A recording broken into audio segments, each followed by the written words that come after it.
Hola, buenas tardes a todos y bueno, muchas gracias por conectaros esta tarde con nosotros. Vamos a dar comienzo a este webinar patrocinado por la Sociedad Española de Nefrología sobre las nuevas recomendaciones españolas sobre el trasplante renal de donante vivo. Este es un documento extenso y de una grandísima calidad al que podéis acceder a través de internet en Nefrología o Nefrología al Día. Y que bueno, aconsejamos desde aquí su lectura y su consulta porque la verdad que puede responder a casi todas las dudas que en este tema os surjan, ¿no? Entonces nosotros el objetivo de este webinar es por un lado presentar estas guías, por otro lado pues destacar sobre todo algunos de los aspectos más importantes porque evidentemente no se pueden contar enteras y para ello pues contamos pues con una serie de ponentes excelentes que han participado de forma directa o a través de sus grupos en la elaboración de estas recomendaciones. Entonces, bueno, para no perder más tiempo, os voy a pasar la palabra a Marta Crespo, todos la conocéis, ella es nefróloga, actualmente jefa de nefrología en el Hospital del Mar, ella pues ha desarrollado su actividad profesional en el ámbito del trasplante. Bueno, ha participado también como coordinadora de estas guías o recomendaciones y va a compartir conmigo esta tarde moderando el webinar. Así que Marta, cuando tú quieras. Gracias, Ausi. No sé si te has presentado a ti misma, Pues, Ausi, la de Marruecos. pues me presentas tú. Especializada en trasplante renal o fundamentalmente no, centrando su actividad en trasplante renal en el Hospital Puerta del Mar, en Cádiz, y actualmente es la vocal de trasplante dentro de la Sociedad Española de Nefrología con todo el trabajo que eso supone y nada, darte las gracias por el impulso a tantas cosas que estamos haciendo. Como has dicho bien tú, el objetivo de hoy es difundir una parte de las recomendaciones. Nos pusimos en marcha hace 2 o 3 años con la intención de actualizar las guías de trasplante renal de donante vivo. Probablemente todos sabéis que las anteriores son del 2010 y teníamos necesidad de actualizarlo porque queremos impulsar el trasplante donante vivo en España y creo que lo hemos hecho a lo largo de los últimos años, pero es verdad que hemos asistido a una cierta estabilización o incluso una reducción. Alcanzamos un pico de trasplante donante vivo 2013, 2014, 2015, y a partir de ahí se redujo algo y la verdad es que creemos que es una excelente oportunidad para nuestros pacientes. Pensamos que es la mejor, que para toda aquella persona candidata a trasplante pues debe trasplantarse y si se puede trasplantar de un donante vivo, pues no nos cabe duda alguna que esa es la mejor opción, es una cirugía y es un tratamiento que podemos programar, que tiene una duración en el tiempo, la función del riñón de trasplante de vivo más larga y suele alcanzar una mejor función y todo eso se asocia pues, a unos mejores resultados en el receptor. De manera que hace unos años nos planteamos actualizar estas guías y para ello decidimos revisar las guías internacionales que existen de distintos grupos y actualizar o revisar la literatura a partir del momento en que ya no había, pues se habían ya publicado las guías británicas o las americanas. Y esto nos va a contar en esta primera ponencia del webinar. Miguel Ángel Frutos se va a dedicar o se va a centrar en explicarnos cuál ha sido la metodología que hemos seguido para elaborar las guías. Miguel Ángel Frutos es un nefrólogo que se ha encargado del trasplante renal de donante vivo en el Hospital de Málaga a lo largo de los últimos años. Él ahora está jubilado, pero nos ha echado una buenísima mano en la coordinación de las guías. Y nada, lo presento a continuación, nos presenta la metodología. Él no va a estar hoy presente, no le podemos dirigir preguntas a él, pero si os surge alguna pregunta, por favor, dirigidlas al foro porque entre todos, al final de la sesión, intentaremos tener todas las cuestiones que surjan. Ausi, para enviar preguntas. Sí, podéis ver en la página web, en la parte de la derecha, arriba a la derecha, ahí pues clicando toda la duración del webinar, o sea que no no hace falta esperar, sino que podéis estar mandando y luego al final pues daremos paso a todos los ponentes y iremos haciendo, seguís mandando, ¿vale? Así que nada, con esto pues eso, queremos llegar a llevar el trasplante renal de donante vivo un poquito más a todos. Como dice Marta, estamos convencidos que es la mejor y primera opción que debe tener, si es posible, el enfermo, el paciente con enfermedad renal crónica. Y bueno, pues aquí estamos, ¿vale? Así que nada, cuando queráis dar paso al vídeo de Miguel Ángel, pues fenomenal. Muchas gracias, amigas moderadoras, por la presentación. En nombre de los 3 coordinadores de esta guía, quiero expresar nuestra gratitud a la Sociedad Española de Nefrología, a la Sociedad Española de Trasplante y a la Organización Nacional de Trasplante, que han impulsado que esta guía haya visto finalmente la luz. ¿Por qué decidimos elaborar y publicar esta guía? Éramos conscientes de que tanto la Sociedad Británica como la Sociedad Norteamericana CADIGO habían publicado en los años 2016 y 2017 unas excelentes actualizaciones para el trasplante de donante vivo. Aquí en España también tuvimos nuestra experiencia y quedó publicada en Nefrología en el año 2010. Pero es que en estos 12 años habían aparecido nuevas estrategias, nuevas evidencias, nuevas recomendaciones que hace que aquella publicación quedara obsoleta, pero que creemos firmemente que el trasplante renal de vivo es el mejor tratamiento que podemos ofrecer al paciente con insuficiencia renal crónica avanzada. Y por último, pues nos preocupaba que jóvenes generaciones de nefrólogos no tuvieran la oportunidad de captar este conocimiento y esta práctica iniciada en nuestro país por una generación previa de nefrólogos. Las aportaciones respecto a la guía publicada en 2010 son muchas, son muy importantes. Primero, quiero decir que no es una guía al estilo de las publicadas en Reino Unido, Norteamérica o Europa. Hemos buscado un híbrido entre revisión, actualización y guía de práctica clínica, en la cual el profesional puede encontrar en secciones bien definidas las recomendaciones en formato con la categoría A o B, o sugerencias con la categoría C o D, cuando las haya, o en su defecto las opiniones de experto, cuando la evidencia sea débil o inexistente. Y ahí las hemos calificado como SG, sin graduación. Lamentablemente, en trasplante renal de vivo son pocos los trabajos randomizados o doble ciego que permitan conseguir evidencias de categoría A. Por tanto, muchas veces las recomendaciones no son más que sugerencias o no, o sin graduación. Esta tabla reúne las novedades y aportaciones de la guía que no tuvieron reflejo en la publicada hace 12 años. Objetivo irrenunciable de esta guía, desde el primer momento, pues máximas garantías para el que dona. Los nuevos donantes vivos, que tienen una edad o analítica o unas condiciones no estándar, y por eso los hemos englobado entre donantes límite, y los avances en los procedimientos para emparejar aquellos donantes difíciles, aquellas parejas difíciles, gracias a actuaciones en los donantes HLA incompatibles, durante grupos ABO incompatibles, la donación cruzada tanto en la estrategia de intercambio nacional como internacional y avances quirúrgicos. La metodología seguida para esta actualización se inició con una selección de los tópicos de mayor actualidad en trasplante renal de vivo, incorporando respecto a las recomendaciones publicadas en 2010 las novedades que en la última década habíamos encontrado como relevantes. Después elegimos los hospitales y los autores que habían publicado aportaciones que podíamos considerar relevantes para esta guía. Distribuimos entre todos los equipos intentando dar una respuesta lo más amplia posible, geográficamente amplia. Se les pidió realizar una revisión sistemática de la bibliografía con la ayuda de las evidencias más destacadas de los documentos ya publicados en las revistas británica y norteamericana. Después, los 3 coordinadores elaboramos una lista de tópicos mínimos para cada tema, mediante correos electrónicos, intercambios y llamadas.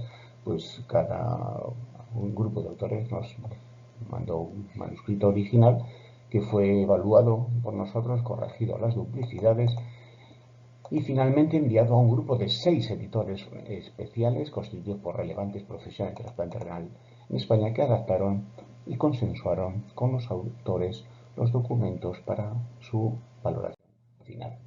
Este proceso ha llevado 24 meses y ha tenido que lidiar con las sobrecargas asistenciales derivadas de la pandemia COVID, por lo que no puedo olvidar nuestro agradecimiento más sincero a todos los autores que han colaborado desinteresadamente en la elaboración de esta guía. En estas 4 líneas se reúnen las principales novedades que deben conseguir que las indicaciones de trasplante renal de donante vivo en nuestro país se incrementen y vuelvan a adquirir el protagonismo que lograron en un pasado reciente. Así que ánimo y a valorar el trasplante renal de vivo en las consultas de diálisis, insuficiencia renal crónica avanzada y prediálisis. Un fuerte abrazo a todos y muchas gracias. Bueno, la siguiente ponente, la conocéis seguro todos, es la doctora María Valentín. Ella es también nefróloga, está muchísimo tiempo en la ONT dedicada especialmente al trasplante renal de donante vivo, ahora desarrolla su actividad en el Hospital de Valdecillas, en Santander. María nos va a hablar de la situación actual del trasplante de vivo en España, de las principales normativas y bueno, pues así que cuando quieras, María, y gracias por participar. Bueno, muchas gracias, Ausi, gracias por la presentación. Quería agradecer a la Sociedad Española de Nefrología el permitirme estar aquí y compartir este rato con vosotros y quería aprovechar la oportunidad que estoy hablando para dar las gracias a todos los participantes en la guía y a todas las personas que nos están escuchando ahora. Voy a compartir un momento la pantalla.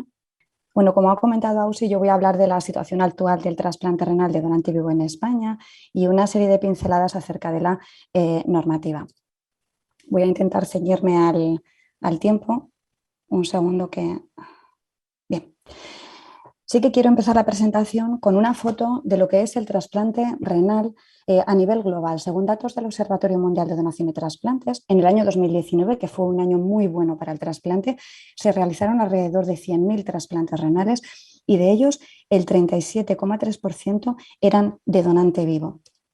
En un año mucho peor, ya sabemos todos, el año que nos hizo la pandemia por COVID-19 al trasplante renal, se disminuyó un 21% la actividad de trasplante renal, con alrededor de 80.000 trasplantes realizados, pero procedentes de donante vivo eran casi un 32%.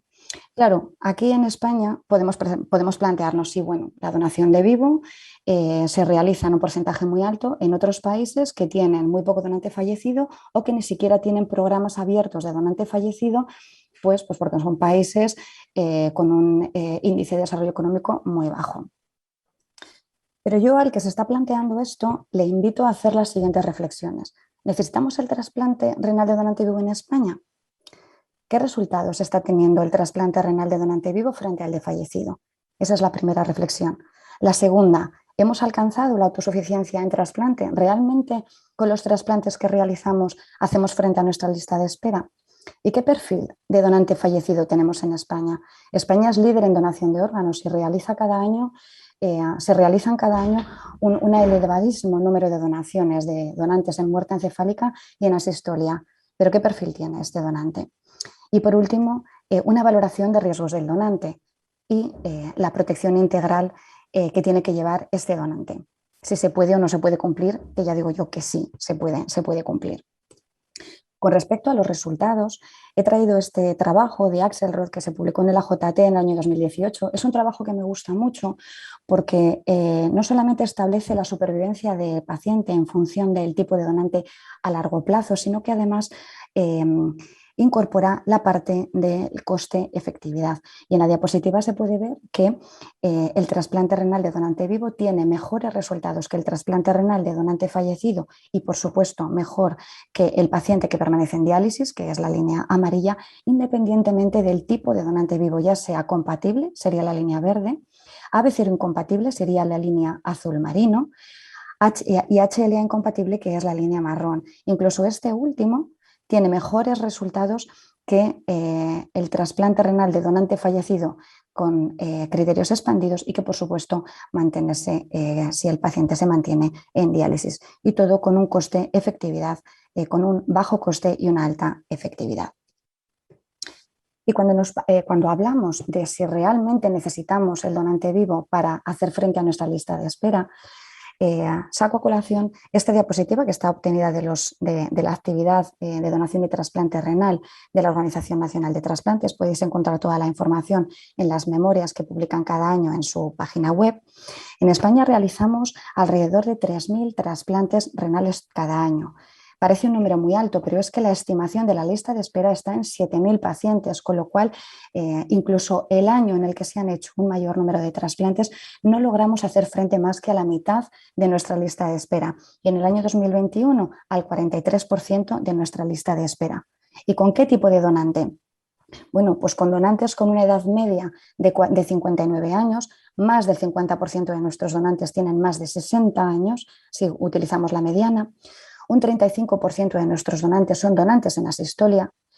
El donante fallecido por muerte encefálica en un 60% de los casos ha fallecido por un accidente cerebrovascular, con lo cual ya tenemos donantes con un perfil vascular importante y que además en más de un 40% de los casos tienen una patología de base tipo hipertensión arterial, diabetes, etc. Con lo cual no estamos hablando de donantes jóvenes que han fallecido por un accidente precisamente. La actividad de donante vivo fue, la verdad, es que casi testimonial en los años 90 y empezó a tener un poco más de identidad hasta el año 2005. Pero bueno, en el año 2005 eran poquitos los centros que realizaban menos de 100 trasplantes anuales.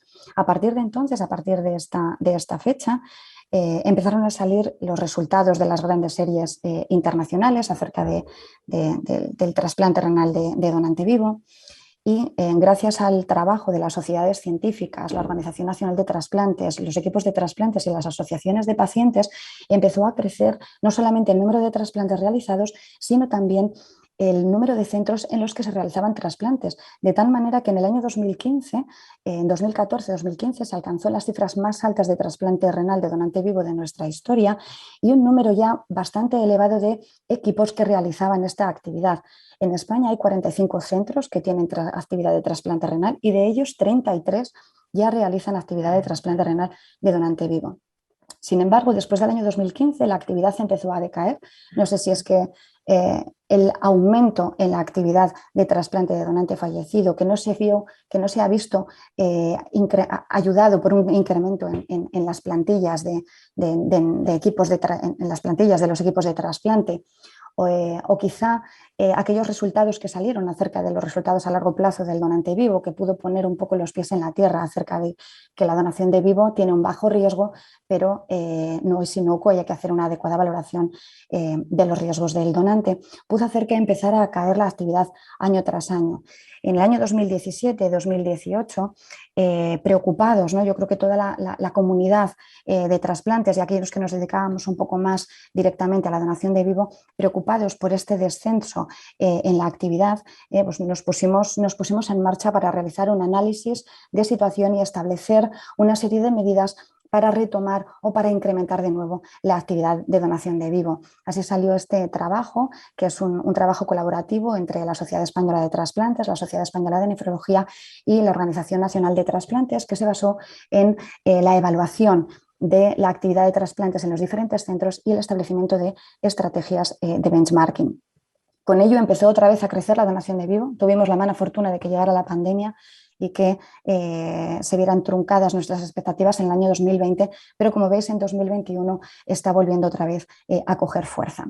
Me gustaría que os fijarais en estas letras en rojo. Realmente en España estamos haciendo alrededor de un 10% de actividad de trasplante renal de donante vivo y es un número bajo, debería ser mayor por lo que comentaban ya las moderadoras previamente y por lo que he dicho antes, ¿no? Porque es la mejor opción de tratamiento que podemos ofrecer a nuestros pacientes. Poniendo el foco en este 10%, que siempre se habla de él, sí me gustaría que nos fijáramos ahora en la siguiente diapositiva. Cuando nosotros estratificamos el tipo de donante de los trasplantes que se realizan, también divididos por grupos de edad, nos damos cuenta de que el trasplante renal de donante vivo alcanza un porcentaje mayor en los jóvenes. Es decir, los menores de 45 años ya en un 20% están recibiendo un trasplante renal de donante vivo. Y esto lo que quiere decir es que nuestros equipos de trasplante ya llevan tiempo ofreciendo el trasplante renal al donante, al receptor joven. Como veis, casi un 40% de los trasplantes renales que se realizaron en pacientes de edad entre 18 y 29 años fue procedente de donante vivo. Pero aquí quiero poner el foco también en esto otro, ¿no? Por encima de los 45 años, el trasplante renal de donante vivo cae enormemente. Y no debemos olvidarnos que esta estrategia de trasplantes da excelentes resultados no solamente para el receptor joven, sino también para el receptor mayor. ¿Tenemos margen de mejora? Sí, tenemos margen de mejora. Esto ya se está viendo que está creciendo, ¿no? Pero es que además tenemos margen de mejora si nos fijamos en lo que hacen nuestros vecinos. Si yo estoy en mi hospital, en mi comunidad autónoma y me fijo en lo que hacen mis vecinos de alrededor, me doy cuenta de la gran capacidad de mejora que tengo todavía.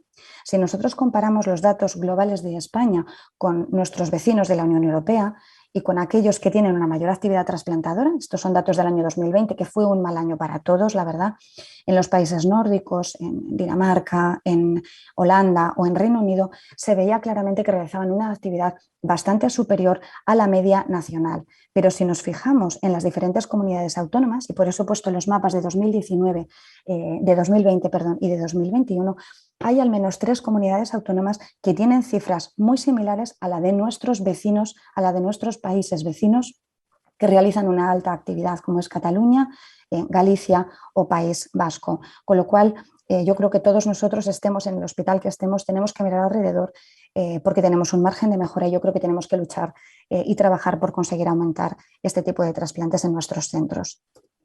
Claro, esto no se puede hacer si no tenemos en cuenta primordialmente la protección integral del donante. ¿Cómo establecemos esta protección en el donante? Con una evaluación exhaustiva del mismo, con un estudio estandarizado y basado en la evidencia. Yo creo que es un claro ejemplo de las recomendaciones nacionales e internacionales, la guía que estamos presentando hoy.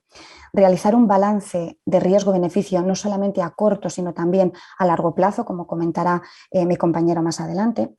La información al donante es fundamental y no solamente la información, sino la comprobación de que el donante ha entendido los riesgos para que pueda dar su consentimiento informado y de una manera libre, consciente, desinteresada y sabiendo exactamente a qué se va a exponer tanto en la cirugía como más adelante. Por supuesto, paralización del proceso ante cualquier sospecha de presión, coacción o beneficio económico. La utilización de técnicas quirúrgicas poco invasivas también se os va a explicar a lo largo del webinar y el seguimiento y cuidado del donante vivo de por vida.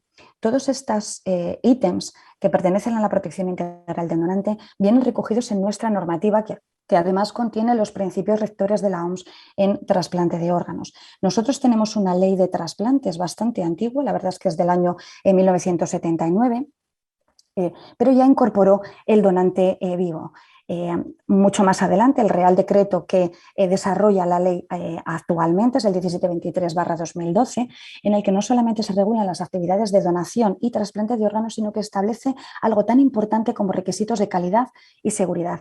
Y nos viene a decir que el donante debe ser mayor de edad, en el ejercicio de plenas facultades, que esté sano, un certificado del estado de salud debe de ser firmado por un médico independiente, debe de haber dado su consentimiento libre y desinteresado. Permite nuestra ley la donación cruzada y donación altruista, pero debe de ser anónima cuando no existe una relación de afectividad entre donante y receptor. Tenemos un sistema muy garantista que además obliga a tener un informe preceptivo del Comité de Ética y un consentimiento ante el juez de primera instancia. Esto no se hace en todos los países, pero además el centro que va a realizar extracción y trasplante de órganos debe de estar debidamente acreditado para la realización de este tipo de procedimientos y, por supuesto, realiza una prohibición expresa de la obtención de lucro.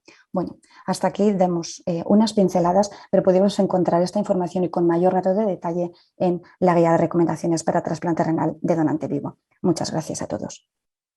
Muchas gracias, María. Muchas gracias por toda la información que has aportado. Luego, al final, intentaremos tener un debate. Es importante que conozcamos bien todos los detalles que nos has comentado y que los podamos transmitir a los potenciales donantes, el que ellos, lo más importante es que quieran donar y que van a estar protegidos por nosotros, por los profesionales, y que vamos a intentar que el proceso sea pues, muy claro y muy garantista, como has comentado. Y la siguiente ponente de este webinar es la doctora Mireia Musquera, uróloga experta en trasplante renal, muy experimentada en el trasplante renal de donante vivo, que nos va a hablar sobre el procedimiento en cuanto a nefrectomía del donante y cirugía del receptor. Muchas gracias, Mireia, por estar aquí. Bueno, buenas tardes a todos y gracias por la invitación. Os voy a hablar un poquito del proceso del donante y algo del receptor, ¿vale? Entonces, bueno, la cirugía sabéis que ha cambiado mucho en los últimos años, ¿no? Ya no son grandes incisiones para grandes cirujanos, sino que la cosa ha ido evolucionando. Se desarrolló también, por ejemplo, el trasplante ortotópico, ¿no? En el año 78, y esto pues ha facilitado el hecho de poder trasplantar pacientes difíciles. En el año 2002, nosotros en el hospital empezamos con la cirugía laparoscópica a nivel del donante vivo, porque ya se vio que la nefrectomía pues, mejoraba mucho la morbilidad y el posoperatorio, y se trasladó también a la cirugía de donante vivo, que en nuestro centro, pues como he dicho, empezamos en el 2002. Y esto ha ido evolucionando con la aparición de nuevas técnicas mínimamente invasivas como la transvaginal y también el single port en el donante vivo, y ahora más adelante, ¿no? Porque en la cirugía del trasplante esto no había sucedido, no había habido este cambio, pues en el 2015 aparecen en España y en Europa los primeros trasplantes robóticos. Así pues, ¿no? El donante vivo antes se hacía por una lumbotomía, lo que implicaba pues, dolor y problemas en el posoperatorio de estos pacientes, que son pacientes sanos.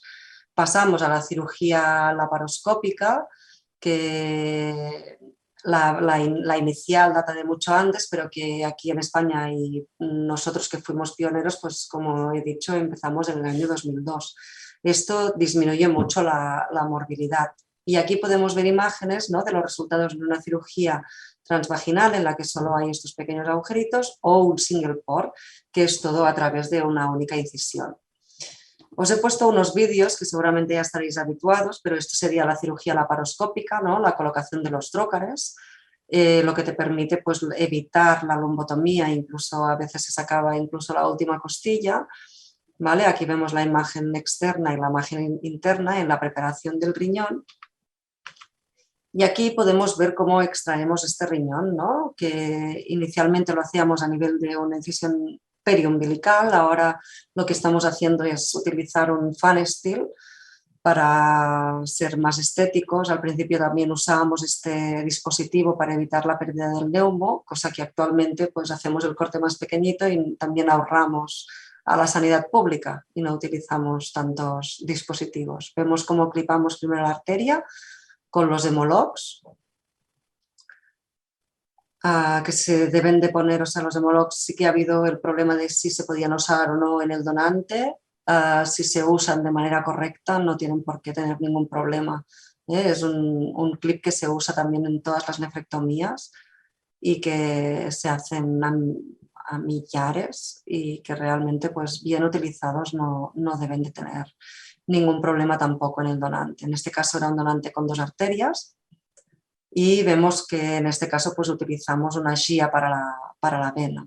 En este momento tenemos la mano que está aguantando el riñón. ¿Para qué? Para poder extraer el riñón y perfundirlo en banco lo más rápido posible. ¿De acuerdo? Y de esta manera pues evitar, aquí vemos cómo se perfunde en cirugía de banco.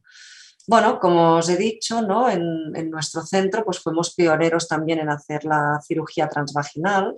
Al principio lo hicimos en el tratamiento del tumor, pero vimos que en este grupo de donantes, en los que había 2/3 son mujeres, pues quizá les podríamos facilitar el minimizar las incisiones.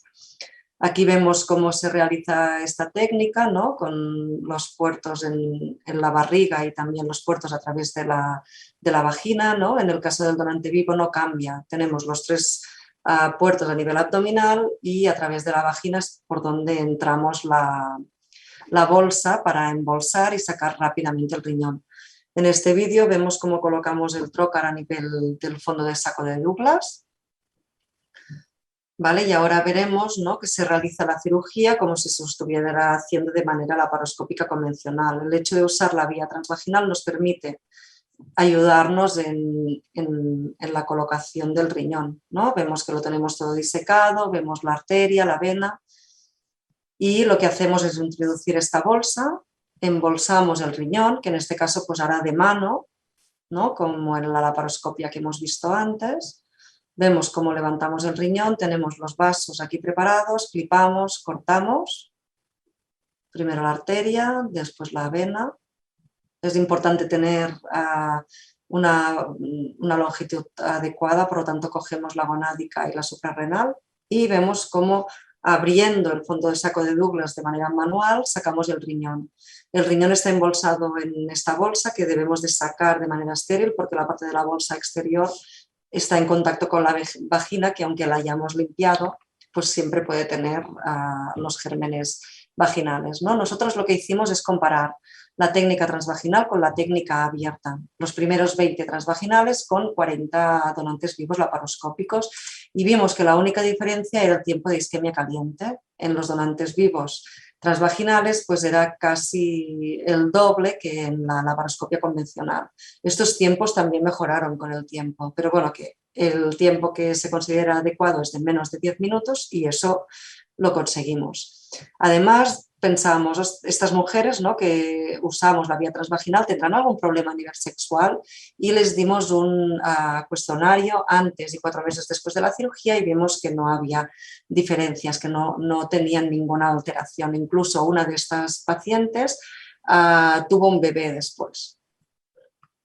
¿Qué más? La cirugía con un único puerto, ¿no? Pensamos, ¿qué podemos ofrecer a los varones para mejorar a nivel de la morbilidad de estas incisiones?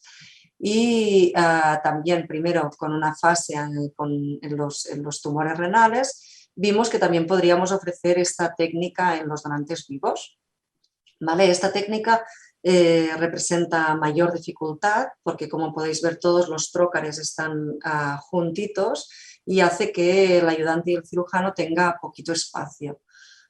Por lo demás, bueno, es más complejo, como podéis ver, la grasa está en medio, tienes que seleccionar muy bien estos donantes, ¿vale? Porque también dependerá de la distancia ombligo-pubis, ¿no? Si los pacientes tienen esta distancia más pequeñita, pues el riñón te queda mucho más lejos, lo que dificulta mucho más la cirugía, ¿vale? Pero como podéis ver es factible, se puede realizar y no tiene más complicaciones que la cirugía convencional. Vemos vasos perfectamente preparados, embolsamos. Una vez embolsado vamos a hacer el clipado y a través de esta incisión que hemos realizado, pues vamos a sacar el riñón dentro de la bolsa, ¿vale? Aquí vemos que se ve perfecto, clipamos arteria, ¿vale? Clipamos vena, cortamos y estirando el dispositivo pues ya nos viene el riñón y lo podemos perfundir en banco. Bueno, recientemente nosotros hemos publicado nuestra experiencia de unos 713 donantes vivos desde el año 2002, que os he dicho, hasta finales del 21, si no recuerdo mal, o 20, no me acuerdo exactamente la época que era. Y como podéis ver, pues los clasificamos en la laparoscopia convencional, la transvaginal, que llevamos 111, y el LES, que como podéis ver el número es más reducido, de 55 pacientes. No hubo muchas diferencias entre ellos, ¿vale? Como hemos dicho, ¿no? El NOTE y el LES, pues la isquemia caliente es más larga que la convencional.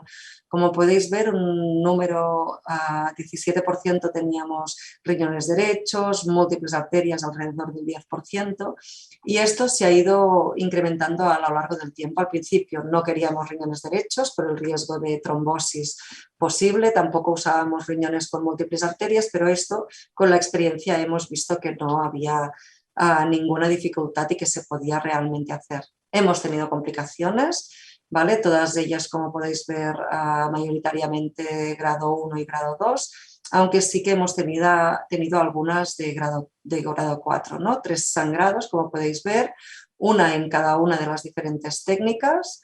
Una fue una lesión esplénica que se rompió en un segundo tiempo en el posoperatorio. En la transvaginal un sangrado a nivel de las ramas uterinas, pero hemos aprendido y en estos casos pues tampoco los indicamos. Y después una suprarrenal en la laparoscopia convencional. Bueno, ¿qué pasa en el trasplante, no? Hemos dicho que el trasplante no ha evolucionado tanto como en la cirugía del donante, pero gracias a la aparición del robot, esto nos ha permitido hacer el trasplante robótico, que minimiza mucho las incisiones. Aquí podemos ver cómo colocamos pues, los trócares, ¿no? Como una prostatectomía radical, y lo que hacemos es poner el gel point. En este caso sí que tenemos que usar este y gastarnos el dinerito, porque vamos a hacer el neumo, preparar, después vamos a introducir el riñón y vamos a tener que tenerlo con neumoperitoneo. Aquí, como podéis ver, es cómo preparamos el riñón, ¿no? El riñón es una extracción de donante vivo, lo hemos puesto y empaquetado en la gasa con hielo en su alrededor. Vemos que el uréter sale por abajo y aquí tenemos el petículo renal. En este vídeo vemos cómo preparamos los vasos. Hacemos una bolsa porque en este caso la cirugía se hace de manera intraperitoneal y después vamos a colocar el riñón otra vez de manera extraperitoneal como si fuera un trasplante abierto. Preparamos la vejiga, ¿vale? Y una vez ya lo tenemos todo preparado, introduciremos el riñón. En este caso, al principio también lo hacíamos con una incisión a nivel preumbilical, pero creemos que es mucho más fácil hacerlo utilizando un fan steel. Vemos cómo clampamos la vena ilíaca. Veis que el riñón está colocado a nivel medial, ¿vale? Esto sería lateral, aquí medial, abajo tenemos los pies, por encima pues la cabeza. Usamos también otro tipo de sutura en el robótico, usamos un Gore-Tex, ¿vale? Que como podéis ver pues se queda donde tú lo has dejado, ¿no? Los otros tienen mucha memoria y nos podemos liar. Una vez terminada la vena, pues hacemos lo mismo con la arteria. En estos casos del trasplante robótico necesitamos que las arterias sean buenas, que no haya calcificaciones, ¿eh? Por lo tanto, debemos de seleccionar bien tanto el donante como el receptor para indicar la técnica robótica. La arteria igual, se usa el mismo Gore-Tex de 6 ceros y se hacen 2 suturas continuas. Desclampamos, ¿vale? Y inmediatamente pues abrimos esa bolsa que habíamos hecho de gasa para ver el aspecto del riñón y hacemos una ecografía para comprobar la buena perfusión del mismo. Y aquí vemos cómo realizamos el reimplante ureteral, que se hace un túnel submucoso y después se hace el anastomosis y se cierra la pared por encima, ¿no? Podemos cerrar lo que sería el riñón o volver a cerrar lo que hemos hecho con la vejiga. Actualmente esto no lo estamos realizando. Hemos analizado nuestros trasplantes realizados aquí. Eso es un total de 80 trasplantes robóticos, que como podéis ver el tiempo quirúrgico pues, de unas 3 horitas, ¿no? Que sí que en determinadas ocasiones pues, vamos bajando el tiempo. El tiempo de isquemia templada, ¿no? Que es el rato que el riñón está dentro de la barriga, es por debajo de 50 minutos actualmente, incluso más. O sea, en los últimos casos ya estamos por debajo de 40 minutos. Aquí podemos ver los otros tiempos, el sangrado pues realmente es muy bajo y complicaciones, pues también hemos tenido complicaciones, pero como todas las cirugías y las peores, ¿no? Son las trasplantectomías, ¿no? El tener que perder estos riñón. Entonces, en este primer trabajo de los 80 que os he dicho, se perdieron 2, pero por un rechazo agudo. Y en uno de los casos una trombosis venosa, que fue el 4.º caso, ¿no? Que probablemente pues, cogimos las 2 caras de la vena, pero que por eso pues, ahora hacemos la ecografía intraoperatoria para minimizar todos estos problemas. hemos ido un poquito más allá, ¿no? Y hemos dicho, ¿por qué si sacamos el riñón a través de la vagina, por qué no lo introducimos a través de la vagina?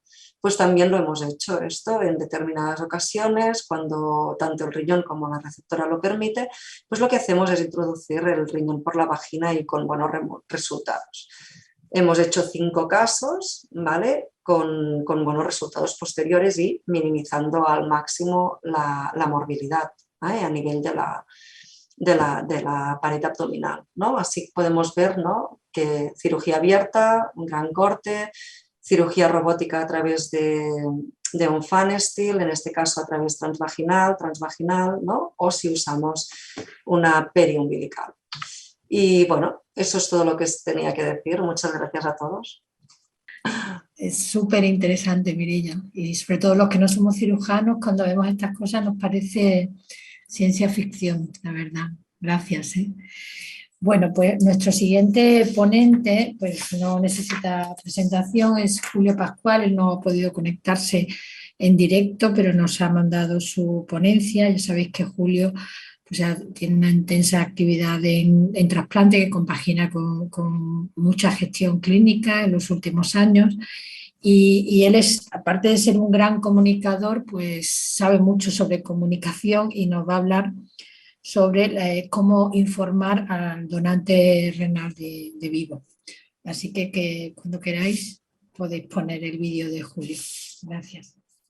Buenas tardes a todos. Es un placer para mí compartir estos minutos con toda esta audiencia y agradecer, por supuesto, la invitación de la Sociedad Española de Nefrología para presentar y compartir con todos las recomendaciones de la sociedad en cuanto al proceso de la donación renal de vivo y el trasplante renal de donante vivo en general.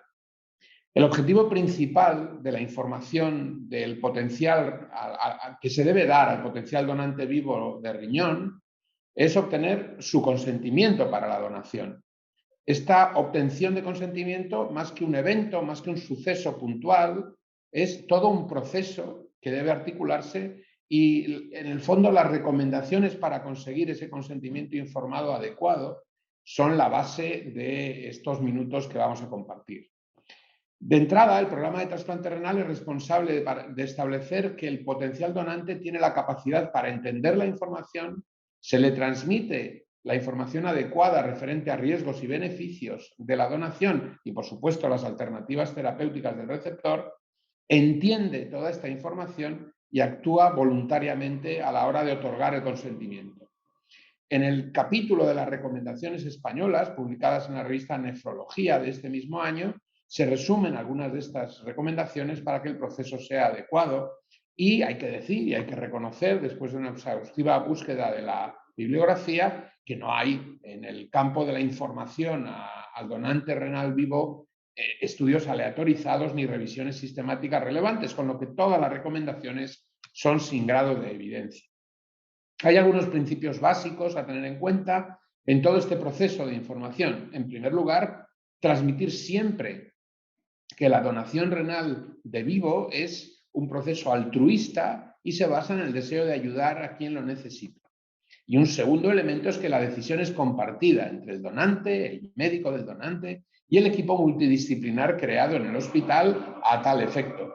Y luego una tercera premisa que en el fondo engloba todo el proceso y todo el ámbito en el que esta decisión se produce, y es que compartir implica confianza. Hay aquí varias partes en juego, fundamentalmente potencial donante y equipo sanitario que lo atiende, y esa confianza es básica para conseguir los objetivos.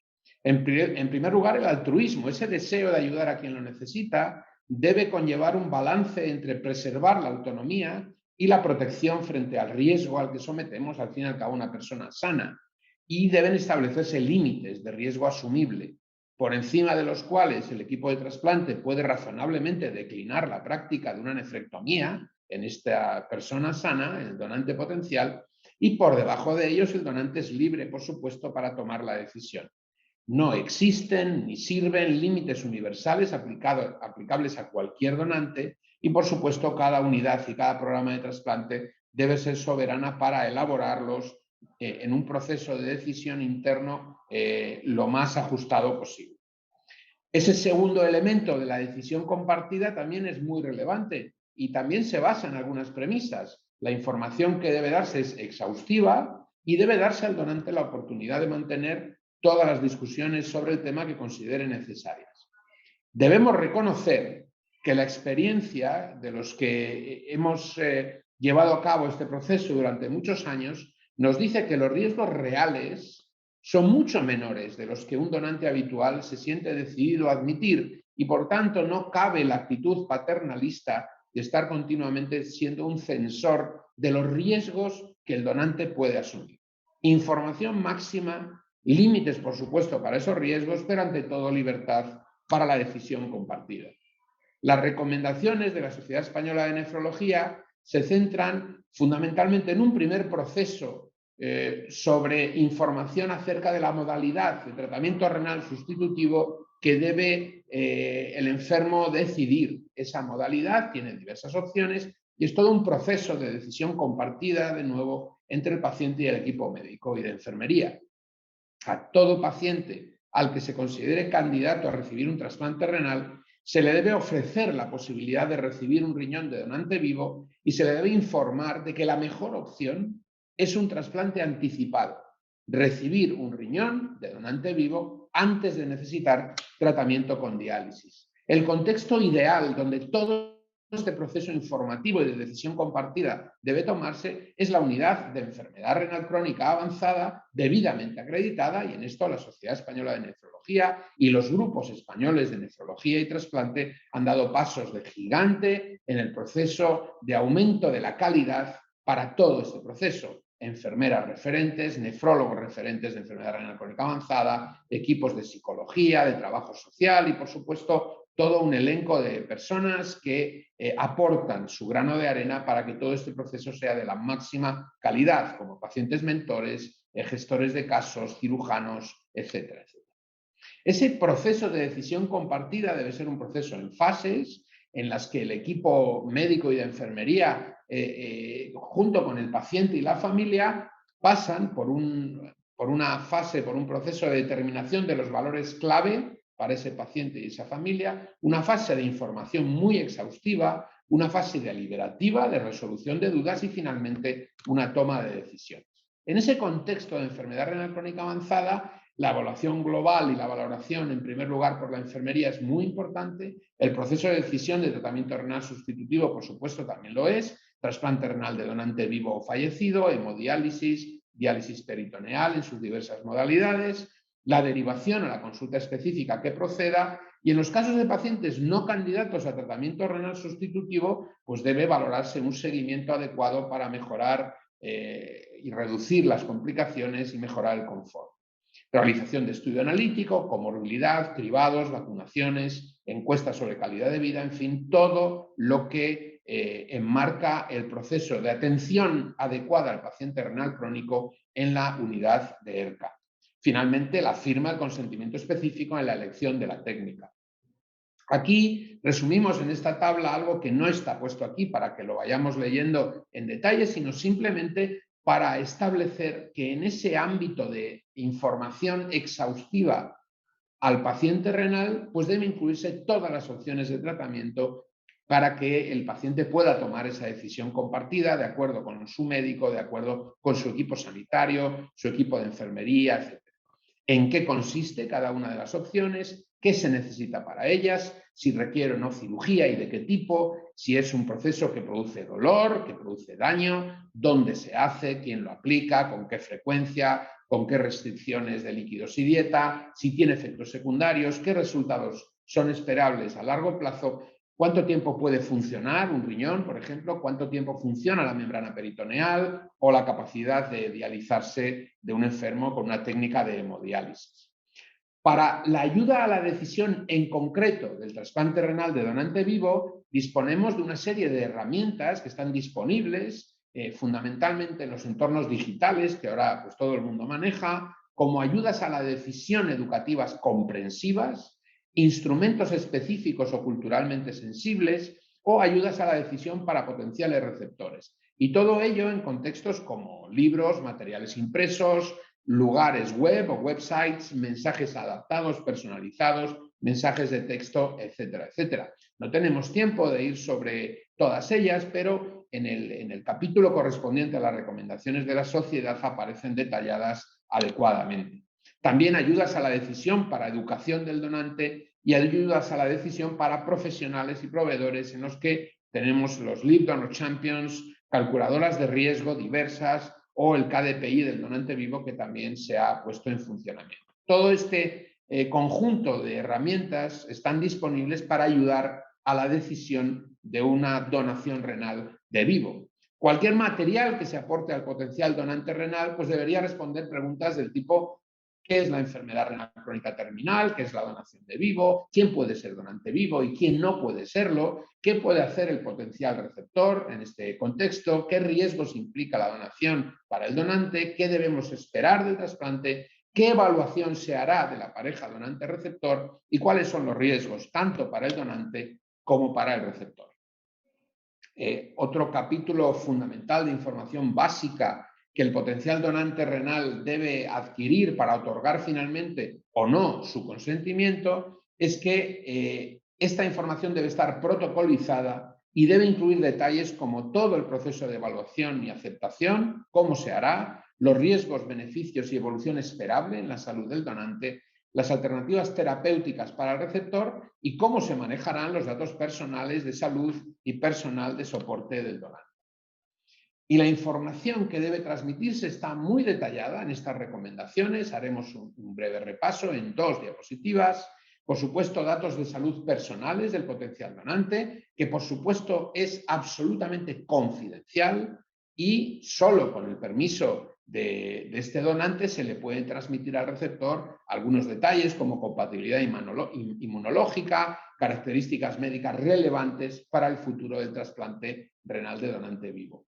Los riesgos de los hallazgos positivos pues son posibles enfermedades, transmisibles o no, e incluso descartes de parentescos familiares. No será la primera pareja padre-hijo que finalmente se ve que inmunológicamente y genéticamente no es posible que esto sea así y finalmente se descarta ese tipo de parentescos. Bueno, pues este tipo de sucesos, de sucedidos, pues deben ser llevados con la máxima delicadeza y confidencialidad.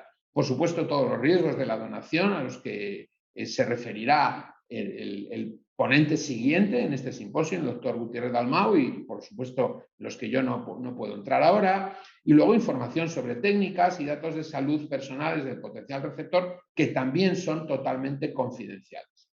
Debe informarse al donante en detalle sobre los procesos de evaluación, donación y seguimiento, consentimiento informado específico, gratuidad absoluta, y en esto hay que insistir siempre, la posibilidad de renuncia en cualquier fase del proceso, 2 posibilidades finales, si es adecuado para la donación o no lo es, y en el segundo caso debe explicarse por qué e incluso facilitar la posibilidad, aunque normalmente suele ser remota, de que en otra unidad de trasplante o en otro programa el donante pueda considerarse adecuado. Esto puede suceder y la libertad del donante está en buscar una segunda opinión.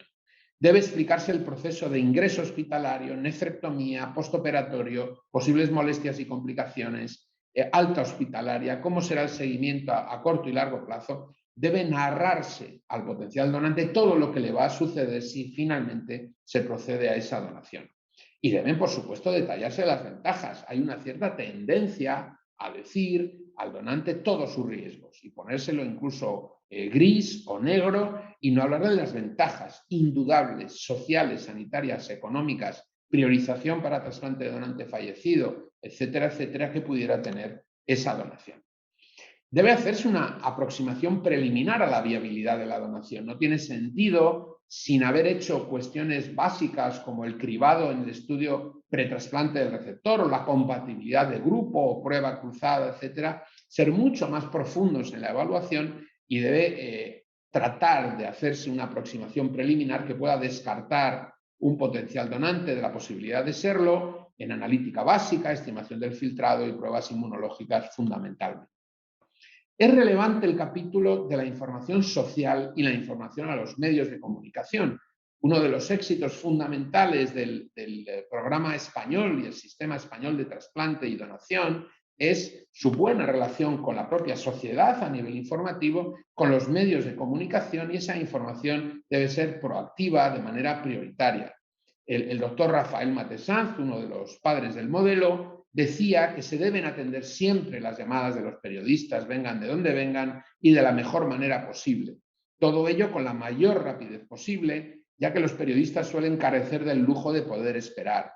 De esta forma vamos a poder prevenir muchos malentendidos que pueden acabar en escándalos, y por otra parte se tendrá oportunidad de difundir una imagen positiva del proceso. Esto está detrás del marco de los éxitos del sistema español de donación y trasplante, y la buena relación con la sociedad y con los medios ha facilitado y facilita de hecho mucho este proceso.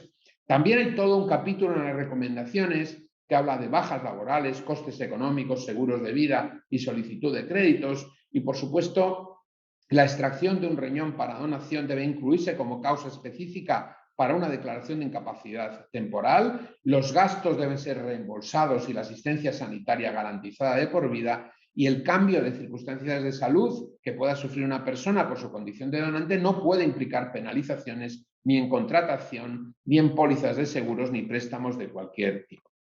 Y para ir finalizando, los riesgos para el donante renal vivo, a los que, insisto, luego se referirá el próximo ponente, deben centrarse en los riesgos de la intervención y posoperatorio, los riesgos a largo plazo, y me permito decir que hay también riesgos a los que podemos someter al donante de falta de autonomía para decidir, y no explicarle al donante que puede ser extraordinario donar un riñón a su familiar o a su amigo, al receptor en general, y podemos estar causándole daño a ese donante, limitándole su capacidad o su libertad para donar altruistamente ese riñón. Hay una serie de riesgos que asume el receptor de un trasplante renal que el potencial donante debe conocer, referidos al riñón y que no llegue nunca a funcionar, a la cirugía, a los fármacos o las expectativas no alcanzadas. En resumen, mucha información de calidad, con paciencia, con evidencia demostrada y con plena libertad del donante para finalmente decidir. Solo me queda agradecer a todos mis compañeros que han colaborado en la redacción de estas recomendaciones, algunos de ellos incluso dando testimonio de vida y siendo ellos mismos donantes de ese riñón, y por supuesto a los equipos de mis dos hospitales de los últimos 20 años, el Hospital 12 de octubre actualmente y previamente el Hospital del Mar. Muchísimas gracias a todos. Bueno, y tras la exposición del doctor Julio Pascual sobre la detallada información que se merecen todas las personas que se plantean una donación de vivo, vamos a abordar uno de los puntos que siempre nos preocupa mucho, que es cómo evaluar y cuáles son los riesgos para el donante renal vivo. Y lo va a hacer el doctor Alex Gutiérrez, que lleva mucho tiempo trabajando en este campo y que es el responsable del trasplante de donante vivo en el Servicio de Nefrología del Hospital Miguel Servet de Zaragoza. Gracias, Alex. Buenas tardes. La verdad es que es un placer para mí estar aquí, es un privilegio, y lo primero que quiero comenzar es agradeciendo esa oportunidad, el trabajo, la iniciativa de la SEN, el trabajo de todos los coordinadores, de los 3 coordinadores de esta guía, del propio doctor Pascual en su redacción final, y intentar atender a la demanda de esta charla, que es la evaluación y riesgos para el donante. Realmente esta es un título tremendamente ambicioso, ¿no? El abordar estos 2 aspectos, y realmente estamos hablando de un trabajo que se reúne precisamente en esta fantástica iniciativa, que son prácticamente 128 páginas, y donde esa evaluación y riesgos constituye una parte nuclear de ese documento, y que me supera personalmente y también a los objetivos de esta charla. Resumiendo mucho, diría que el donante afronta 2 riesgos. El primero es a corto plazo, es un riesgo más concreto, probablemente más fácilmente medible, y que ha abordado la doctora Musquera previamente, que es el de la nefrectomía y el evento quirúrgico que se produce. Y el otro riesgo es el que afronta el donante en todos los años que le quedan por vivir, que deben ser aquellos que se supone por su expectativa de sexo y edad que tiene por delante una persona sana. Resumiendo mucho, y empezaré por el final, ¿qué sabemos de estos riesgos? El riesgo de mortalidad asociado a la nefrectomía laparoscópica es mínimo y el riesgo de complicaciones graves es realmente pequeño y predecible. En cuanto a la mortalidad a largo plazo, realmente no se ha llegado a demostrar un riesgo cierto y, en todo caso, es un riesgo realmente remoto. Sin embargo, el riesgo de enfermedad renal crónica avanzada sí existe, aunque es verdad que es pequeño en términos absolutos, de manera que se convierte realmente en un evento improbable y que se produce a muy largo plazo.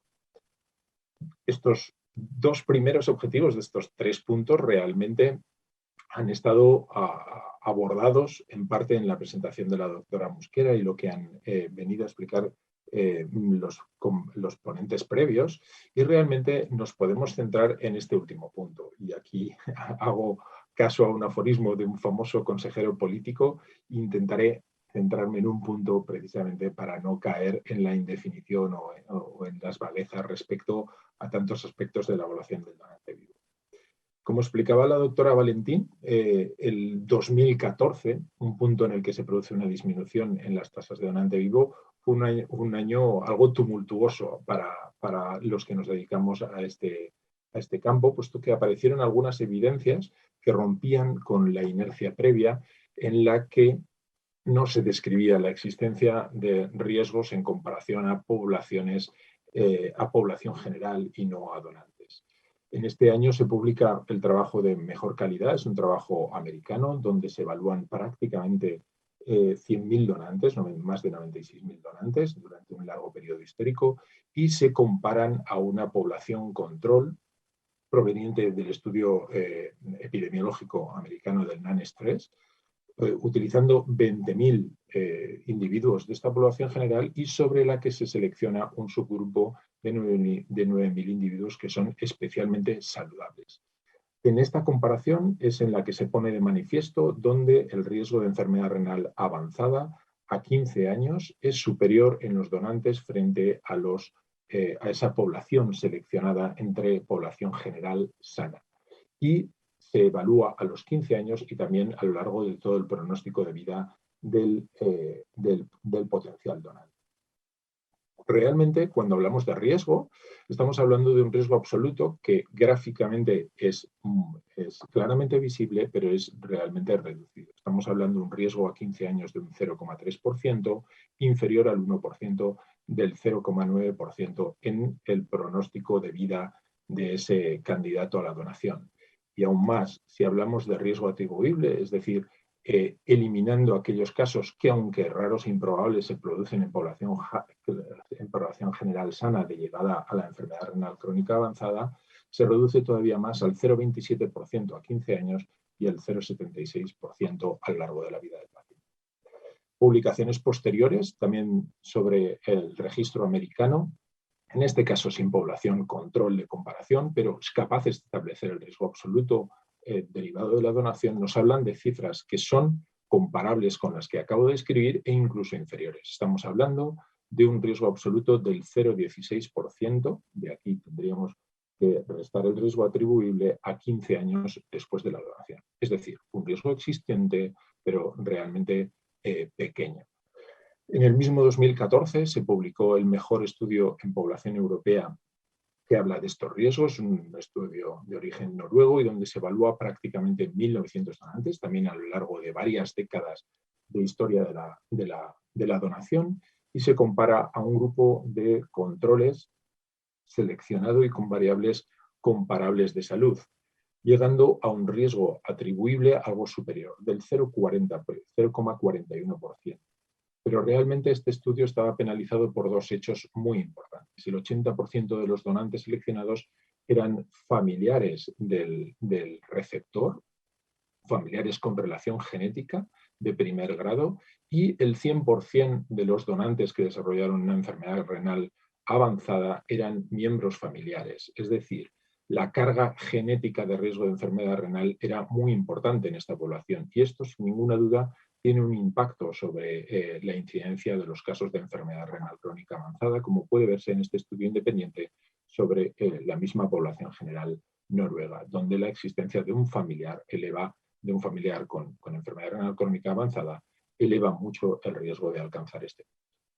Así pues, si trasladamos estos riesgos a números más entendibles para nuestros pacientes, y quizá este sería el número necesario de donaciones de candidatos que deberían exponerse al proceso de donación para alcanzar este evento, estaríamos hablando incluso en el peor de los casos de 1 de cada 245 procesos de donación. Yo suelo enseñar este gráfico a nuestros donantes, donde no se trata de encontrar a Wally, sino de ver realmente gráficamente que realmente estamos hablando de un riesgo potencialmente pequeño, incluso en el peor de las estimaciones. Así pues, la evaluación de la función renal es realmente central a la hora de evaluar estos riesgos. Y estamos hablando de no solo un parámetro, sino estamos hablando de anatomía renal, de simetría funcional, de alteraciones urinarias, de nefropatía subyacente, de riesgo genético, pero desde luego la evaluación del filtrado glomerular juega un papel clave y central en todo este proceso. Así pues, nos podemos plantear 3 preguntas. Primero, ¿cuál es el filtrado basal adecuado para acceder a la donación? ¿Cuál es la trayectoria esperable después de la donación de ese filtrado glomerular? ¿Y qué puede ocurrir con el donante a lo largo de su vida? En cuanto a la primera pregunta, las guías internacionales publicadas previamente a estas guías españolas afrontan 2 estrategias diferentes, con un objetivo común, que el donante posea a largo plazo un filtrado glomerular que no comprometa ni su salud ni su esperanza de vida. Las guías americanas publicadas en el 2017 nos ofrecen varios criterios. El primero sería que con un filtrado glomerular por encima de 90 podría accederse libremente a la donación. No sería un criterio de restricción para la donación. Con un filtrado glomerular por debajo de 60, esta debería claramente descartarse. Y sin embargo, queda un intervalo de 60 a 90 mililitros donde no tenemos una orientación exacta respecto a las cifras que nos permitirían, en cuanto al filtrado glomerular, la donación. El enfoque es distinto para las guías británicas publicadas en el 2018, donde, tras establecer unos rangos de normalidad, lo que establecen es unas fronteras límites ajustadas por edad y sexo, por debajo de las cuales no se debe acceder a la donación, pero por encima de las cuales para cada uno de estos grupos se permitiría la donación. Este segundo enfoque probablemente se ajusta más a las evidencias que tenemos actualmente para evaluar la función renal. Sabemos que en personas sanas la función renal no permanece estable a lo largo de la vida y el filtrado glomerular disminuye de forma progresiva, aunque lenta, incluso en el envejecimiento saludable, el envejecimiento de personas sanas. Y de hecho, el riesgo asociado a esa disminución del filtrado glomerular, la frontera que marca un incremento de riesgo, se va ampliando a medida que envejecen los pacientes. Y esto ha permitido incluso establecer iniciativas que, frente al modelo imperante de barreras de filtrado glomerular fijos para establecer los diferentes grados de enfermedad renal, exista una definición de enfermedad renal crónica ajustada con distintos umbrales para distintos grupos de edad. Este principio se ha podido constatar también en los donantes y es precisamente esta población de prácticamente 3.000 donantes ingleses que utilizan las guías británicas para establecer esta evidencia, donantes sanos y donde se puede ver que existe ese lento decrecer de la función renal en personas especialmente seleccionadas por su nivel de salud, y que permite establecer unos puntos medios de función renal y unos intervalos de la normalidad para poder posteriormente establecer unos umbrales que permitirán para cada grupo de edad y diferenciado por sexos acceder o no a la donación. Si observamos estos umbrales y los comparamos, tenemos aquí los umbrales de las guías británicas y en esta línea roja los establecidos para la definición de enfermedad renal crónica ajustada por edad y sexo, podemos ver que estas guías británicas están haciendo una primera extrapolación, que es que después de la donación va a producirse una determinada pérdida de función renal. Y estas guías establecen que esta pérdida va a ser del 25%. Veremos además que en algunos casos este descenso puede situarse incluso por debajo de esos límites, por lo tanto, probablemente está utilizando datos respecto a la trayectoria esperable del filtrado glomerular después de la donación que nos hablan de algo más allá que el simple descenso del filtrado que se produciría después de una nefrectomía. Porque lo que esperaríamos es encontrar una reducción del filtrado glomerular del 50%, pero el hecho cierto es que se produce una rápida compensación del riñón remanente que alcanza normalmente una función renal que se sitúa entre el 70 y el 75% y que además va a presentar una curva de compensación, como veis en este estudio americano con filtrado glomerular medido que alcanza los 3 años, pero que se va a extender durante un gran periodo después de la donación. Si ampliamos esta gráfica y colocamos el filtrado glomerular desde cero, podéis ver cómo esa curva se aplana, es ligeramente diferente para pacientes familiares o no familiares de primer grado, pero podéis ver cómo esa pendiente positiva se prolonga más allá de los 10 o 15 años después de la donación. Y esta compensación, esta curva de evolución a lo largo del tiempo después de la evolución no solo es positiva, sino es claramente diferente al de población general sana. Aquí podéis ver también este trabajo americano con filtrado glomerular medido, donde como en controles salos existe una pendiente negativa que se ajusta a lo que hablábamos previamente, cerca de 1 mililitro por año, mientras que en los donantes existe una estabilidad o una pendiente positiva que en este caso se constata más allá de los 9 años. Y esta capacidad de compensación, además, y esto es un dato importante, no se ve comprometida ni en diferentes grupos de edad. Tenemos aquí pacientes por debajo de 45 años, entre 45 y 55, o por encima de 55 años, ni tampoco por el filtrado glomerular basal. Podéis ver aquí el grupo con filtrados por encima de 90, por encima de 80, o con la utilización de un filtrado glomerular adecuado y adaptado a cada grupo de edad. Es un trabajo francés y que evalúa más de 1.800 donantes y donde pone de manifiesto este principio importante donde esa compensación del filtrado glomerular se mantiene en todos estos grupos.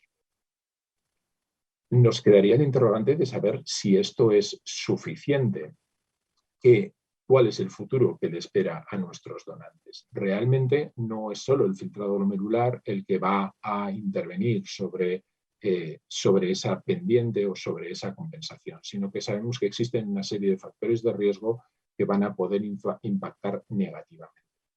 El trabajo que mejor ha establecido estos factores es un trabajo también americano, es un metaanálisis de prácticamente 5 millones de personas pertenecientes a población general extraídos de varios estudios epidemiológicos americanos sobre los que se establece un metaanálisis y son personas provenientes de población general que no van a donar y que se siguen a lo largo del tiempo, y en este análisis de prácticamente 5 millones de personas podemos ver que se identifican 7 factores principales que se relacionan con la pérdida de filtrado glomerular, o más bien con el desarrollo de enfermedad renal crónica avanzada a largo plazo. Por supuesto sería el filtrado glomerular basal, la presión arterial sistólica, el diagnóstico de hipertensión, la presencia de diabetes no insulinodependiente, el índice de masa corporal, el tabaquismo y la albuminuria.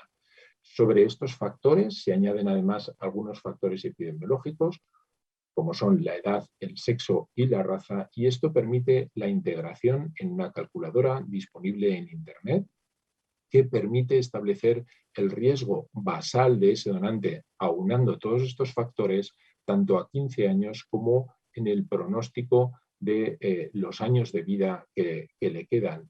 Y podemos ver cómo establece unos riesgos que incluso te categoriza en colores para darnos una orientación de cara a la donación. Es importante destacar que esta calculadora, que es precisamente la que proporcionan las guías americanas para tomar decisiones entre ese intervalo de filtrado de 60 a 90, no proporciona realmente el riesgo relacionado con la donación, sino el riesgo basal de ese candidato sin el hecho de donar. Para esto, lo que se nos proporciona es una comparación entre precisamente estas incidencias de enfermedad renal crónica avanzada en este colectivo de población general frente a las incidencias observadas de este evento en los colectivos de donantes, precisamente del trabajo publicado por Muchalet en el 2014, ya lo he comentado, sobre más de 95.000 donantes, y comparando estas dos incidencias se puede observar un riesgo relativo que se halla entre 3,5 y prácticamente 5 veces el riesgo basal de alcanzar la enfermedad renal crónica de nuestros candidatos si acceden a la donación, sobre un riesgo que, repito, es pequeño. Pero hasta ahora nos hemos centrado siempre en el momento basal, en la estimación del filtrado glomerular basal, de los riesgos en el momento basal en el que se accede a la donación. Realmente nuestro donante, desde el momento en que se produce la nefrectomía, va a empezar a correr el tiempo y va a estar expuesto a una serie de riesgos que vamos a tener que tener realmente en cuenta para que realmente lleguemos a nuestro objetivo de no acortar ni la calidad ni el pronóstico de vida de nuestros pacientes. Y hay un hecho importante a tener en cuenta. El primero es que, al igual que ocurre en población general, el evento de la enfermedad renal crónica avanzada es un evento tardío, se produce, o más bien se incrementa de forma clara más allá de los 15 años, donde vemos cómo pasamos a los 10 años de 10 de cada 10.000 donantes a 85 de cada 25.000 de cada 10.000 donantes, en una pendiente que claramente se verticaliza y que se corresponde precisamente a la aparición tardía de los efectos de eventos o de agresiones que tardan años en expresar el resultado final. Esto no hace más que corroborar algo que conocemos de hace mucho en nefrología y que todos conocéis, y que simplemente viene a demostrar cómo la donación no es suficiente para inducir este evento, sino que deben añadirse otros daños adicionales, bien sea preestablecidos o bien sea en un momento posterior, lo que denominaríamos un segundo evento, una segunda agresión de daño, y que llevaría a una pendiente acelerada en esa función de decremento en esa función renal y a una llegada a una enfermedad renal crónica avanzada en un donante de forma indeseable. Simplemente sobre este gráfico y avanzando en la edad de donación podemos ver que el simple hecho de reducir el tiempo de exposición va a hacer que este segundo momento de agresión no sea capaz de tener el tiempo suficiente para que el donante alcance ese resultado en su tiempo de vida. Este hecho se pone muy de manifiesto cuando observamos la reserva renal que tienen nuestros pacientes cuando acceden a la donación, expresada en mililitros minuto por cada año de pronóstico vital, y podemos ver cómo en edades mucho más jóvenes respecto a edades avanzadas, esa reserva expresada en filtrados en mililitros minuto año es mucho mayor en poblaciones avanzadas cuando se accede a la donación, en este caso para varones y en este caso para mujeres, que cuando se accede en edades jóvenes. Resumiendo todo esto, y para intentar traducir como una sugerencia de evaluación de todos estos factores, podríamos quizá diferenciar una frontera de edad que estaría entre los 30 o 35 años, por debajo de los 35 años con un filtrado glomerular por encima de 90 y ausencia de factores de riesgo que puedan, en el punto basal, que puedan incidir sobre ese deterioro de función renal. La ausencia nos permitiría conseguir con la evaluación del donante, mientras que su presencia nos llevaría a descartar la donación. Y la presencia del riesgo genético, de nuevo, nos cuestionaría mucho la donación. En todo caso, deberíamos hacer una evaluación individualizada, mientras que la ausencia de todos estos factores nos lleva finalmente a la aceptación del donante. En donantes de edades más avanzadas, por encima de los 30 a 35 años, y utilizando entonces los umbrales de edad y sexo aportados por las guías americanas, pasaríamos a un árbol de decisión diferente. Si hablamos de que nuestro paciente no alcanza esos umbrales, podemos descartar directamente la donación. Debemos pensar entonces si existen o no factores de riesgo añadidos al filtrado glomerular basal. Si no existen, se puede proceder a la donación, pero si existen, debemos intentar calcular qué impacto pueden tener estos sobre el riesgo de enfermedad renal crónica a largo plazo, que calcularía por debajo de los 50 años en el riesgo vital de enfermedad renal crónica avanzada, mientras que por encima de 50 años quizás sería más lógico utilizar el riesgo de 15, a 15 años. Por debajo del 1% nos llevaría a aceptar la donación. Entre el 1 y 3% deberíamos hacer una decisión muy individualizada y compartida, desde luego, por el equipo y por el candidato, y por encima del 3%, que recordemos que habría de multiplicarse por un factor de riesgo en torno a 4 o 5 veces y nos llevaría a riesgos de enfermedad renal crónica avanzada superiores al 10% a 15 años, deberíamos descartar la donación. No quiero sino concluir citando una frase que oí hace muy poco: la donación renal es segura y nosotros haremos todo lo necesario para que sea segura. Muchas gracias. Muchas gracias, Alex. Invitamos a todos los ponentes que están presentes, ¿no?, a abrir las cámaras para poder tener un debate. Tenemos 10 minutos, ¿no, Ausi? Sí. Y algunas preguntas. Algunas preguntas, sí. ¿Quieres empezar o empiezo con alguna de las preguntas que hemos recibido? Mira, hay una muy concreta que es para Mireia, que podríamos hacérsela directamente porque es muy concreta, porque las otras dos son como más generales, ¿no, Marta? Sí. Y ya creo que entonces pregunta Marián Goicoechea, bueno, les da la enhorabuena a todos los ponentes y yo también, porque ha sido un placer escucharos. Y pregunta Mireia que cuál es tu opinión sobre el uso de heparina de bajo peso molecular en el receptor. Si se debería plantear en algún caso en concreto, con alteraciones anatómicas que podrían favorecer la trombosis, ¿en qué casos? Muchas gracias. Vale, o sea, nosotros heparina no ponemos no ponemos heparina, en el donante vivo sí que es la heparina profiláctica, pero aunque clampemos la arteria y la vena, que por ejemplo los vasculares siempre nos dicen ¿por qué no ponéis la dosis de heparina endovenosa en ese momento? No lo hacemos. En los únicos casos en los que quizá deberíamos de hacerlos es cuando estás manipulando prótesis, ¿no? Gente que tiene, pero esto ya no es, bueno, también hay en el donante vivo, pero gente que lleva una prótesis aorto bifemoral y que vas a clampar la prótesis, en estos casos sí que recomendaría de ponerla. En el resto, no lo hacemos y no tenemos ningún problema. Pero, por ejemplo, en los renopáncreas también se hepariniza en el acto quirúrgico, pero que por los de páncreas, ¿no? Pero nosotros en general, a no ser que dudes por pero de manera excepcional. Vale, muy bien. Marta, ¿quieres seguir tú con la...? Gracias, Mireia. Es que estas son como más para todos, ¿vale? Sí, hay una que va dirigida, no sé si también, a Mireia o a todos, ¿no?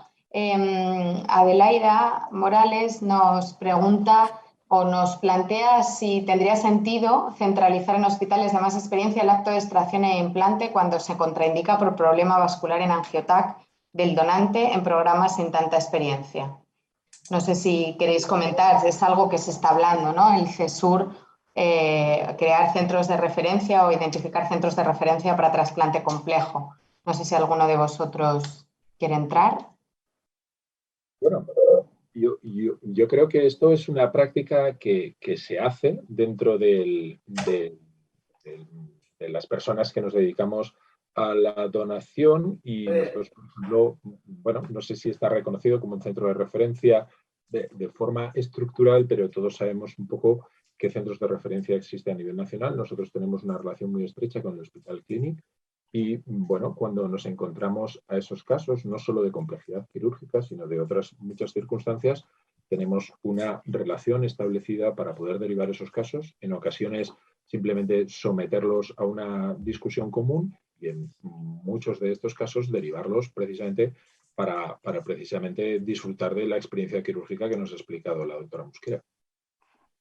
Yo quería comentar en esto, bueno, totalmente de acuerdo, ¿no? Si son casos muy complejos, pero quería destacar, al menos en la experiencia nuestra, el papel del Clínic como como dador de aprendizaje, ¿no?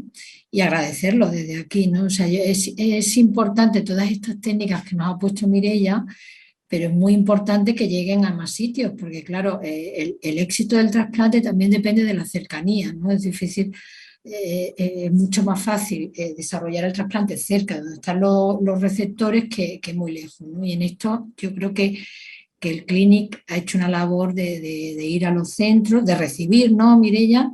Y de ir vosotros mismos a los centros, por ejemplo, el caso nuestro de Cádiz, a realizar las primeras extracciones, implantes por vía vaginal, el robótico, y la verdad que creo que hacéis una labor en ese sentido fantástica, porque desde mi punto de vista, el acercar estas técnicas es también un factor de éxito para el trasplante, ¿no?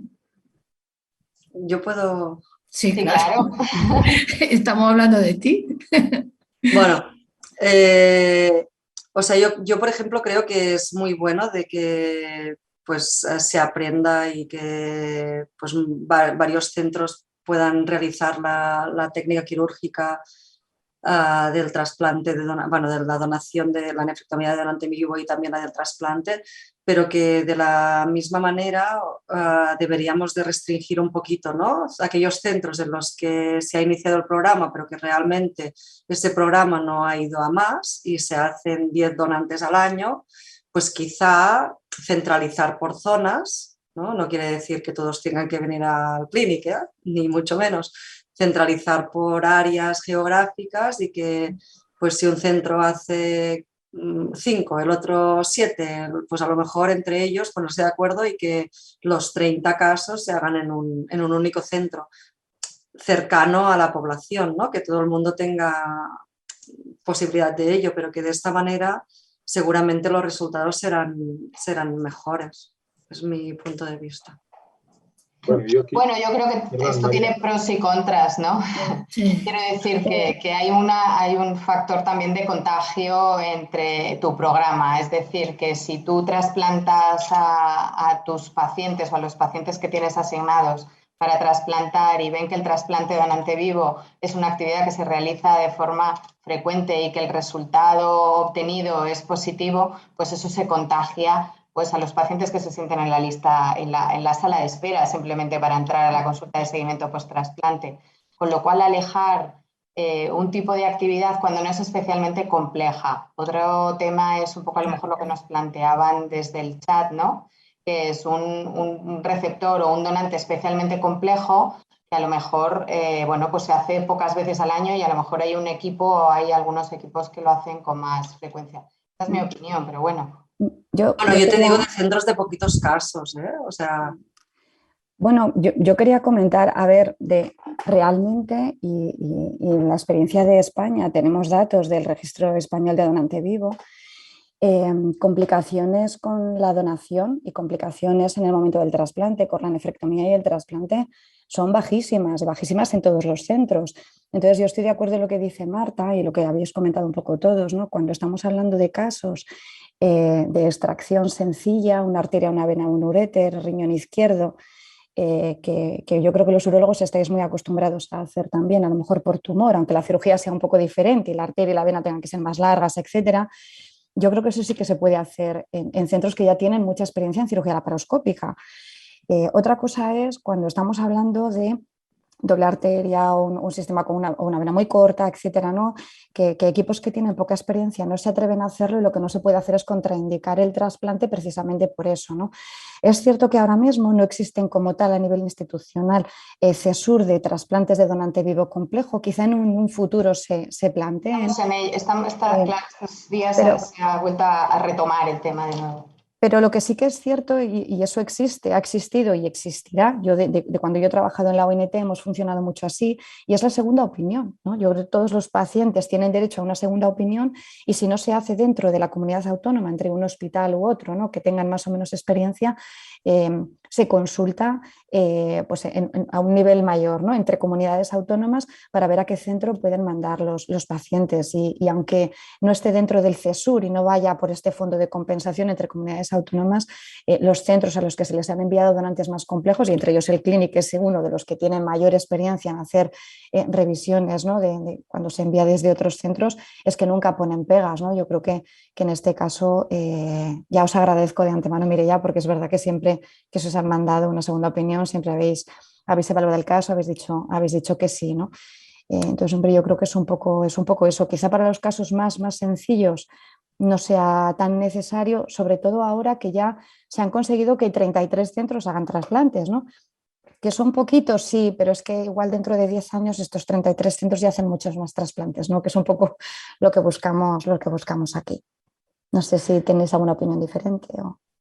No, Yo lo veo claro, acuerdo. creo que el objetivo es hacer el trasplante de donante vivo una técnica de rutina y mayoritaria en nuestros programas de trasplante. Y otra cuestión es que debemos utilizar todos los instrumentos que tengamos a nuestra disposición para no cerrar esa posibilidad a ningún paciente cuando es razonable. Y eso en algunas ocasiones puede suponer referir al paciente a un centro de referencia con más experiencia, Sí, totalmente. con mejor disposición de recursos, ¿no? Eso es. Hay una pregunta que si queréis la respondo yo sobre la marcha, que la acabo de leer, de Marco Montomoli, que es muy rápida. Dice, testigo de Jehová que quiere ser donante de vivo a otro testigo de Jehová, se niegan ambos a transfusión sanguínea, ¿es el riesgo de donación de vivo aceptable o deberíamos descartarlo hacia el cadáver? Yo puedo responder desde nuestro centro que hacemos donantes y receptores testigos de Jehová, les pedimos una serie de compromisos, tener de un umbral y lo hacemos, es decir, que yo creo que no se debe descartar, se debe valorar con ellos, cada centro tiene su filosofía y su programa, pero vamos, simplemente para que no quede como descartado. Nosotros también lo hacemos en Testigo de Jehová. Entonces, ahí sí que, por ejemplo, también, o sea, uno es el ejemplo técnico que hablaba Mireia, que creo que es fundamental, que el centro que no puede asumir determinada técnica lo consulte con uno con más experiencia, y luego este tipo de trasplantes, ¿no? Que no todos los centros, pues poner en contacto al paciente y a su donante con aquellos centros que sí lo hacen. Y quedaba una pregunta solo, digo, porque vamos muy mal de tiempo, Marta, y quizás pues, nos sirve para cerrar un poco. Y es de Tino Villanego, que bueno, da las gracias a todos y habla de cuál creéis que puede ser la mejor estrategia para aumentar la donación renal de vivo. Me parece muy interesante el punto que ha tratado Julio, ¿no? De información social y a los medios de comunicación. Así que, ¿qué pensáis de esto? Bueno, yo creo que la información es fundamental. O sea, yo creo que lo que va a marcar un antes y un después es esa, permitidme la palabra, detección de donante vivo en la información en ERCA, ¿no? Yo creo que es donde más tenemos que trabajar. Independientemente de que se haga una información pública y demás, yo creo que ahí quien tiene más trabajo que hacer son las unidades multidisciplinares de ERCA, y para ello es importantísimo que estén bien formadas, claro, para poder dar una información adecuada y hacer una buena valoración muy preliminar de los riesgos, ¿no? Aunque luego haya un equipo específico que se dedique a evaluar el donante. No sé qué opináis los demás.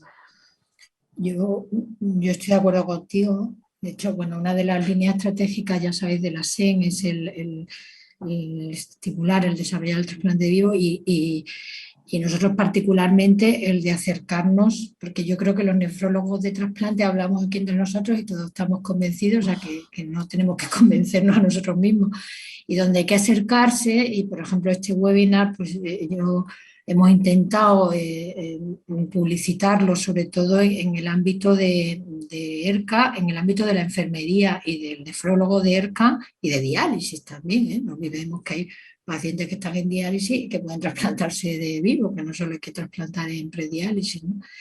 Y es ahí donde nos toca trabajar mucho, ¿no? Por lo menos yo creo que es el campo fundamental, acercar el trasplante a estos enfermeros y a estos nefrólogos que están al lado de los potenciales receptores, ¿no? Y yo creo que también a lo mejor entre los profesionales que nos dedicamos al trasplante esto también es importante, ¿eh? Porque el otro día hablaba con una nefróloga de trasplante holandesa. En Holanda el trasplante donante vivo es más importante que el trasplante, la tasa final es más importante o más elevada que la de donante fallecido, y decía, bueno, es que cuando a lo mejor en España, como tenéis tanto trasplante de donante fallecido, claro, esto desanima o hace pensar, esta persona se va a trasplantar de donante fallecido muy rápido. Y yo creo que debemos tener claro que con una evaluación adecuada del donante para su seguridad, el resultado con el donante vivo es mejor. Es mejor para el receptor el trasplante de donante vivo, que es un poco lo que comentábamos al principio de la webinar. O sea, que no es solo porque me voy a trasplantar, sino porque me voy a trasplantar mejor, porque voy a tener un mejor riñón que va a durar más y que va a funcionar mejor. Y eso me va a dar más calidad. Ausi, déjame hacer una pregunta a Alex antes de acabar, que nos acaba de lanzar Domingo. Domingo en tu casa, no te tengo yo que dejar, vamos. Lo digo porque Domingo hace 2 preguntas, las resumo muy rápido. Para Alex, ¿crees que hay que extender el estudio de la reserva renal en donantes con umbral límite de filtrado? ¿Crees que hay que generalizar pruebas específicas como el filtrado medido con Iovexol? O sea, que ese es un primer bloque de pregunta. Y el segundo es si aquellos donantes con factores de riesgo de progresión de enfermedad renal crónica, obesidad, tabaco, prediabetes, si antes de descartarlos no debemos aplicar medidas correctoras de estos factores de riesgo. Muy breve tiene que ser. Pues intentaré ser muy breve, pero realmente la presentación no ha llegado a eso porque es muy difícil. La reserva renal como tal tiene muy poca evidencia para integrarla en la práctica clínica y suponer un instrumento de decisión. Hay centros con más experiencia o con alguna experiencia preliminar en ese sentido, pero no ha aportado datos definitivos. La medición del filtrado glomerular, claramente sí. Obviamente tiene más sentido cuanto más nos acercamos a los umbrales y permite realmente rescatar a muchos pacientes y acceder a la donación con más seguridad. Debe ser un objetivo que debe ambicionar cualquier centro de donación de vivo, el disponer de estas técnicas. La segunda pregunta estoy claramente de acuerdo con lo que dice Domingo. Obviamente, ese descarte debe llegar después de que no hemos podido corregir esos factores o asumimos que el riesgo asociado a ellos es demasiado alto. Pero, por supuesto, en un donante que fuma, tenemos todos la experiencia de que muchos de ellos abandonan el tabaco durante el proceso de evaluación del donante. ¿Y luego? Por ejemplo. Y luego hay de todo, pero realmente en España tenemos una situación privilegiada, obviamente cada día más difícil de mantener con nuestra presión asistencial, pero lo decía María, estamos en disposición y es una práctica que hacemos un seguimiento eterno de por vida de nuestros pacientes con revisiones anuales y eso nos da un instrumento muy potente que no tienen otros países de nuestro entorno y que son referencia como Estados Unidos, otros países europeos, donde ese seguimiento queda en manos de atención primaria. Y el hecho de que nefrología está ahí, creo que nos da un instrumento muy potente de corrección de esos factores de tratamiento precoz y de prevención. Sí, totalmente. Muy bien, pues dejo en tus manos, Ausi, despedir la webinar. Gracias a todos. Un placer compartir este tiempo con vosotros. Ausi, todo tuyo. No, bueno, pues nada, agradeceros a los ponentes, a Marta como moderadora. Resumir así brevemente, yo creo que las ideas principales de las que hemos hablado esta tarde, ¿no? María nos ha hablado de la necesidad del trasplante renal de donante vivo en nuestro país como la mejor opción, porque es la que aporta la mayor calidad en el tratamiento renal sustitutivo. Me ha gustado mucho esto que has recalcado de la diferencia entre comunidades autónomas. No tenemos que mirar a los noruegos, con que miremos a Cataluña, Galicia. Sabemos que tenemos un margen de mejora grande en muchos sitios. Mireia nos ha mostrado un mundo nuevo con los grandes avances en la cirugía del donante, ¿no? Que han disminuido muchísimo la morbimortalidad. Julio, bueno, me he olvidado de Miguel Ángel, que nos introdujo las guías. Julio, pues se ha hablado sobre la importancia de la información completa y clara al paciente, al donante y a la sociedad.